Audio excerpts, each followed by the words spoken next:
Oh yeah, and the horror industry is the best. It's like the best community you could possibly be a part of. You know what? On these interviews that I've been doing for the film, that's what we keep saying. It's like there's no greater community or camaraderie or, a place where people just really take care of each other. It's very special. Because even if you make a bad horror movie, it's still good in a way. It's not like when you make a bad drama. A bad drama is hard to sit through, but a bad horror movie, you could still get something out of it. It's true, and it's supported by a group of people who are like family, who will, always take care of you and make you feel good and find something special about it. So that's that's definitely, that says a lot about the genre. Yeah, and how did you get associated with For Jennifer, which is I guess is a fourth film in a series, from what I'm understanding? Yes, it is. It's an entire franchise, and I met James Cullen Bressack years ago, um, and he had me on his movie Bethany, which I was super grateful for, and I was so thrilled to work with him. And then I met Hunter Johnson on Bethany, and he was the one who brought me on to Jennifer, the first one. Mm-hmm. And I just thought it was so clever the way they had me come in, and the part was pretty hilarious. So I had a great time doing that. And then Jody Barton, who's the director on this for Jennifer, was so kind enough to say, hey, do you want to jump back into that and kind of give it another shot? Let's make it as, impressionable and funny and hilarious. And with their guidance and direction and the way they wrote it, I just thought I had to do it. It was super fun. What is it about it that makes it so unique to you that you want to be a part of? I mean, it's usually, for me, it's definitely about a script, and certainly, this is an ongoing series, so that was a no-brainer. But I love when I'm working with, generally with people that I've worked with before. I mean, if I'm fortunate that I have stayed kind of with the same writers and directors for many films, and then it's always about the character, and I never like to repeat the same kind of thing. I always want to jump into something and create something new and unique and different, and challenge myself. So with this one, it was it's like a family coming back together and doing a character that people seem to enjoy, even though I was crazy.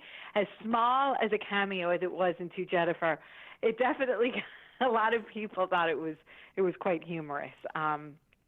So, that was something I wanted to do again, to work with them and play that part all over again.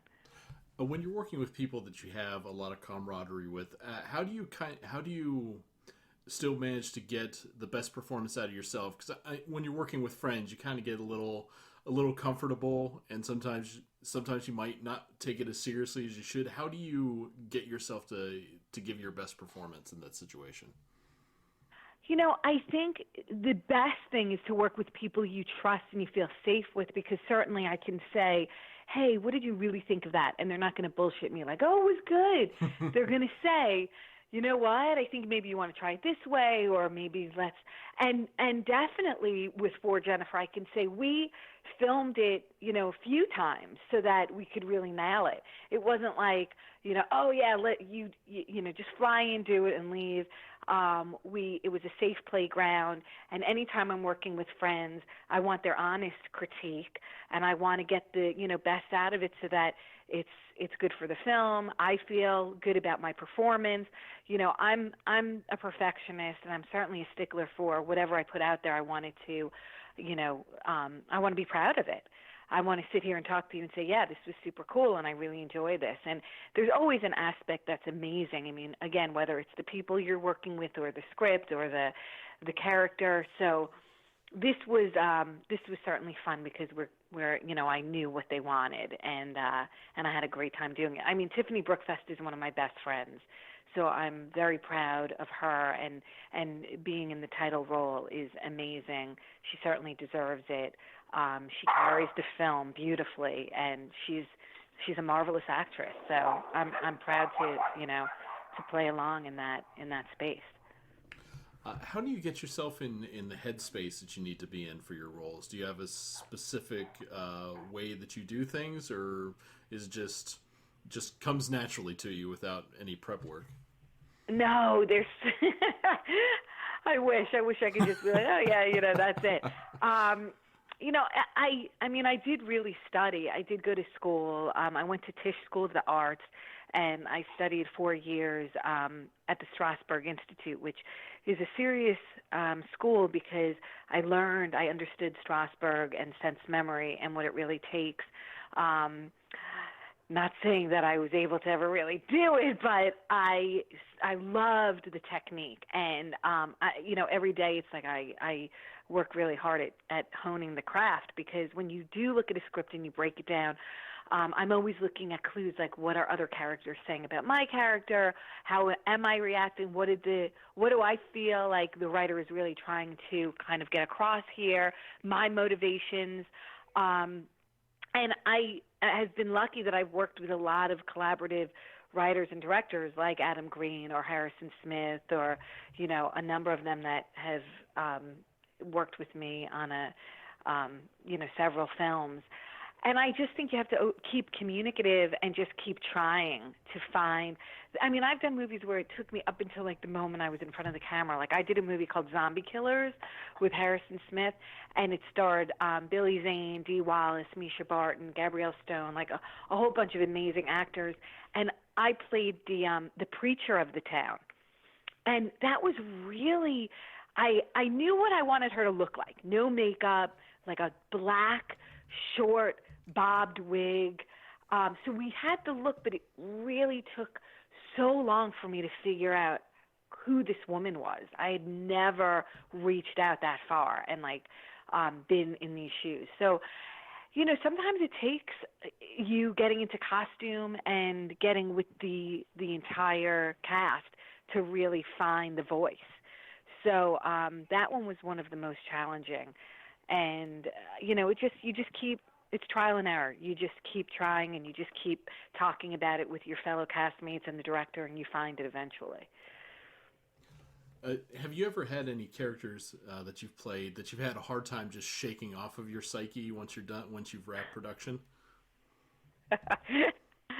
I have, which is really, because I find it unusual to hear, actors say it like, oh, and I was living in that character, for so long. And prior to certain films that I've done where I did feel that way, I would always think, like, how does that happen? But I think you sort of get so used to, like, that personality that if you're on set long enough, it takes over. I just did a movie in Florida called Scream Test. And it's about a B movie actress, an older woman. She's a veteran in horror movies, and she's like this. She does a movie where she's supposed to scream, and at the very end of the take, they're like, "Okay, scream," and she can't. She loses her voice, and then she goes to this rehab facility with just a few other people, and then people start dying at the facility in ways that people have died in her movies. It's sort of like a little like not a Knives Out, Clue. It's a really great like who's done it. And I couldn't decide, like, the boundaries. We were really living in the space that we were shooting in, the resort. And so all the lines were blurred because I was working, here I am, an actress. I'm making a movie, and then I'm making a movie within the movie, and I'm working alongside a lot of the actors I work with, like Dave Sheridan and Vincent Ward. And it started to get confusing. I was like, I can't shake her. So it's moments like that where you do feel like you're sort of living the art, But it's happened before where I just kind of get really into it, and then I'm like, what am I doing? So I try to laugh at myself a lot. I make fun of myself. Where was that movie shot in Florida? Because that's where I currently am. I'm in the Tampa Bay area. Oh, you're kidding! We were in Winter Haven. Have you heard of Winter Haven? Yeah, that's pretty close, right? Polk County, yeah, just like about 45 minutes from me. Oh my gosh! See, if we were still filming, I'd be like, you have to come hang with us. Because Dave Sheridan does a podcast, and he had his fellow podcast, Creech. He came to the set and hung out and did interviews there. But yeah, it was. I'm really proud of this movie. So I'm like, I can't wait for this film to come out because I love the entire look of it and the story and the actors. I mean, there's a great cast. So that's called Screen Test. So hopefully that'll be out within the year, by the end of the year. It's nice to hear about things filming in Florida because the past couple of years our film industry's more or less died. And you just Wow, I was just there 2 years ago filming Camp Twilight. So that was in, where was I? Fort Lauderdale. Oh, okay. I think the last time I went to a set that was a movie set that was in Florida was 2017. Everything else has always been either LA or Vancouver or somewhere else, but hardly ever hear anything about Florida productions anymore. I love Florida. I love filming in Florida. The weather, we had, even though it was cold, we just filmed all of January into February. It was kind of unusually cold for Florida, but we had like one day of rain and we just switched our days and like went inside and did interiors. But I have to say it was so much fun, and I felt really badly because I wasn't with my family, but I wound up spending my day off. They took us to Disney World. I'm like taking all of these Insta stories from Disney World, and I'm like, oh my gosh, my kids are going to kill me. But it was really, really fun filming there, and we stayed in a really cool place. And I love the writer, Bob Cook.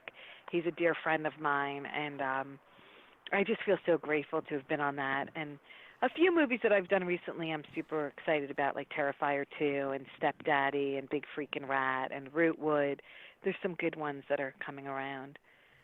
So everybody watch your independent horror movies when you get a chance. It's the best kind of horror is always independent. Definitely. You see the heart that's, really like so incredibly immersed into these films. Like people are really passionate and they make these movies, and it's like you can tell that they really love what we're doing. I mean, the ones I've done I'm super thrilled about. And they're always much more ambitious than a studio film. You know what? It's so true, because it's like we yearn for, if we can get like, this or that, we're so excited, and it's just anything in life. You're grateful when you're able to, to make a movie. I mean, it's not an easy task. I always liken it to walking to the moon. It's like, it takes a village, and it's a whole lot of people coming together to agree to all of these things that have to happen to make it, to film. So it's always the entire feel of being on a set for a horror movie is so much more inclusive than, say, my wife and I were on reality TV shows, and just really? That feel. It's just like that corporate feel, the very stiff feel. And then we go to like a set visit for a horror film. We're like, wow, this is like just hanging out with your buddies and making a movie. It's still serious, oh my gosh. but you don't feel that pressure. Well, what reality shows? She was in. You have to tell me. She was in a few. Some I can't talk about because of NDAs. But together we were on a show for A&E called Fix This Yard, and she was on an episode of Say Yes to This Dress. And then I've done a lot of non-SAG background stuff because I usually like get cast as like a heavy, or if they want someone that looks kind of goofy unintentionally, they're kind of like just stick Mike in the background somewhere. No, that's awesome. That is really great. I will say this, like, definitely for independent films, like, I did a Lifetime movie last year, and it was so much fun. But, that's TV. So, like, everything is pretty much more specific. Like, it's almost like it's laid out there. It's almost like coloring. You have to really stay within the lines. So, and I respect that great. I mean, absolutely. And I loved the movie that I did. It was with Eric Roberts, and it's called like Stalked by My Doctor, and I had the best time playing this doctor who was trying to figure out if he was bad or if he was the person he was saying he was. But for independent horror movies, we're just like a big goofy family who like to jump around and joke around. And I've seen some studio films. I've been on those sets, and wow, you definitely have to cross your T's and dot your I's, and there's less goofiness going on.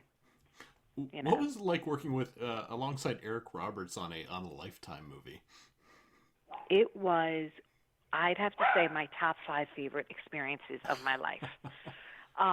Well, fortunately he's a friend of mine, and we've done like 5 films together. Mm-hmm. So I had done a movie like in 2012 called Camp Dread, and he and I kind of play opposite each other, where he's like, funny enough, I play another B-movie actress, and he plays the director of a series of movies we had done called Summer Camp.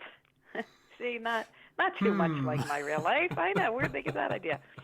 It's great. Harrison Smith said he wrote it for me, and when we heard Eric Roberts was stepping into the lead role, I was just like giddy. I couldn't believe it. And then I produced my first film called No Solicitors. I did it. It was the first time I had ever produced, and I cast him as the lead. So, and then we went on to do a few other films, and we just did this doctor movie on Lifetime, where it's the 4th installment, but he's played the 3 films prior to this. And just working with him is like going to the Super Bowl for me, because he's so good. He makes you feel good, and when you feel good, you're going to do really well, So I just love working with him because I feed off that energy and that experience and his stories, and he's a wealth of everything, of knowledge and greatness and talent and love. He's very nurturing on set. So even when you see him in a David Dakota movie, you're like, you're going to get a great performance out of him in this terrible movie, but you just got to see it, because Eric Roberts is a professional no matter what. He is a consummate professional who always brings his A game. Doesn't matter, whether he's the good guy, the bad guy, the indifferent guy. He is super incredible, and he is a star. I mean, he is a movie star, and it's really, and he's very playful on set. He loves to joke around with the cast and the crew. He's very lighthearted. He's always playing tricks on people and pranking people, and he just likes to have a good time. He and his wife Eliza, and I love her so deeply, they're very, very playful and loving, and they take care of everyone. So they're beautiful people to know. Feel lucky to know them. What would you say is the most rewarding thing about being an actor? Is it the audience reaction? Is it seeing yourself being someone else, or anything like that? I think it's like creating. I think anything in life, it's just kind of being a part of. I mean, for the space that I'm in, working in horror, working in independent movies, it's just that feeling like you're a part of something and loving the people around you. There's a great sense of gratitude. Everyone is really very thankful to be there. So I think with all of that, you feel very, you just feel like this heightened sense of like excitement. So for me, being on set is like going to a great family reunion, even if you don't know the people, because you feel like you know everyone, because we're in this, in this industry. And there's just a lot of love around, and then you get to kind of make your art. So it feels great. I've never grown up. I'll always be a kid. And, I started as a kid. So it's definitely given me a lot of, Sleepaway Camp especially has been the fabric of my life. I married someone who was like the number one fan. I mean, my husband was like the number one Sleepaway Camp fan. He's a musician, and he put my face from Sleepaway Camp on his guitar and I didn't know him, on his CD. Then he was on the first episode of Jackass, and he was wearing the Angela face on his T-shirt. And that's how I first became acquainted with him and saw him, was on MTV. I saw Jackass, and I was like, who's that asshole wearing my face on his shirt? And he was in a band called CKY, and little did I know, like, he would come visit me on the set of Return to Sleepaway Camp in 2003, and we decided, like, that weekend we'd get married. Wow. It was just that instant connection, or was he really persuasive? Yeah, my friends call him the lazy stalker. He was like a huge Sleepaway Camp fan as a kid, and like at 12, he was like, I'm going to marry that girl. He had been bullied as a kid, so he really related very much to Angela, and I think he just felt like I'll become friends with. He called me Felicia, with Felissa Rose. It's pronounced Felissa. But he would say, I'm going to become friends with Felissa Rose. And he found my email address, and very, very persuasive, very persistent, and would just constantly send me emails. Hey, I'm performing here, performing there. And I was just like, okay, young lad, because he's like 7 years younger than I am. And then eventually, when he heard we were filming Return to Sleepaway Camp, he had his manager call me to say, like, the guys really want to come to set. And the director was like, yeah, let's give them a cameo. And next thing I knew, they were on the Red Eye, and the whole band was on set.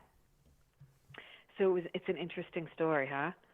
That's, yeah. I mean, I proposed to my wife by giving her like a Stewie action figure because I didn't have money for a ring, and she said yes. That's so cute. It was the middle of the recession. I had no money. I had already lost my job. I was like, but I really, really want to make this proposal work. So what can I give her that's going to stand out? That's like a prized possession. Well, yeah. Why are we saying rings? I think that's actually a way better idea because that meant something to you. And in knowing that meant something so much to you, it means so much to her. That's beautiful. Yeah, it's kind of a joke now, even though when she kind of says it, she kind of hints that she wants me to get her another ring. She's like, but now when do I get... So... That's funny. That's funny. Yeah, we didn't do the ring thing. We were just like hanging out, like, hey, let's get married. I mean, he's already got your face on a guitar and a T-shirt, so I mean, I think that's enough. Commitment. Yeah, I think that speaks volumes. I think I know where his heart is. This is a man who spent a lot of time kind of freezing the Sleepaway Camp last shot of my face and making it so that he could print a T-shirt out and a CD. And eventually I think he made like a sticker and put it on his guitar. Eventually the guitar company made the actual guitar for him. So, yeah, lucky guy. Lucky guy. He's somewhere in this house. I have to tease him. Since you also produced a film, did you kind of think that maybe you want to start doing that more, get more involved behind the scenes, or do you want to keep acting as your main focus? I love both. I've been thinking a lot about trying to figure out which I might love a little bit more, but I love them both so much. I really enjoy acting, obviously. That's probably my first love. But the producing was sort of like a natural segue because it's like being a parent, being a mom. You juggle a lot of stuff. You're always trying to make sure everything's working, and there's just a lot that goes on with that. I have 3 kids. So it's sort of like being a mom, and you're the mom of the show. So I don't know. It's tough. I will definitely continue producing. Recently, I've sort of thrown out there, maybe I'll direct, but I don't really know if that's for me. In the past, I had said I'll never direct, but even in that Ryan Turek interview for Texas Frightmare, I had said, no, I don't think I'll direct. And now all of a sudden I'm like changing my mind. I don't know. We'll now that see. You got a taste for being behind the camera, it's just kind of, it's working its way up there, isn't it? It is. It's kind of like, well, maybe I would like to be the director. And we need more female directors. Yes. So we'll see how it goes. Yeah. If I find a script that I really love, or if I eventually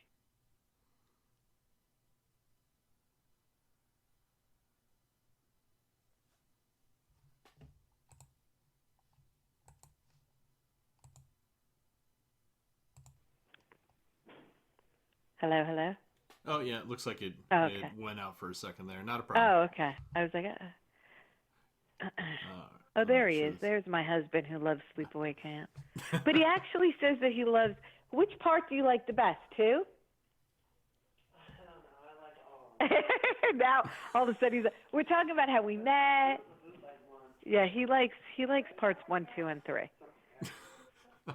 Well, So, two definitely had the catchy camp songs.